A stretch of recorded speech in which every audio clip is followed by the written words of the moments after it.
Աստեղ գալուց առաջ իմ շատ հարազատ ընկերներից մեկը ասեց Ռոբերտ Քոչարյանի ժամանակ Առնվազը քաղաքական դաշտում 40 սպանություն է եղել։ Այլևս չեմ խոսում ինչ լրատվամիջոցներ են փակվել, այլևս չեմ խոսում ինչպիսի ահուսարսափ է կիրառվել տնտեսվարող չեզոք սուբյեկտների ներկայացուցիչների հանդեպ, այլևս չեմ խոսում համալսարանի ռեկտորները ոնց են մաղով անցել, այլևս չեմ խոսում բազմաթիվ կադրային քաղաքական մասին, քաղաքական գործիչների մասին մի անգամ ասել եմ, ԱԶ-ի նախարարը նվեր է ստանում Արևանգազ մեքենա։ Ներքին գործերի նախարարությունում լեյտենանտից նույն Հայկ Հարությունյանի ժամանակ ավագ լեյտենանտ կոչում ստանալու համար նվազագույնը $2000 պիտի տան։ Դա ես գիտեմ, Ալիկ Սարգսյանի եւ Վլադիմիր Գասպարյանի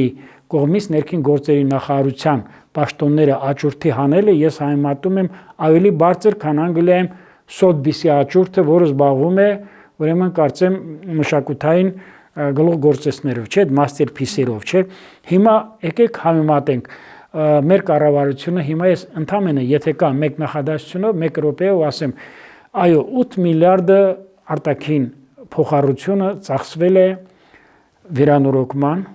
դպրոցների, նոր դպրոցների, մանկապարտեզների կառուցման, թոշակների բարձրացման, աշխատավարձերի բարձրացման,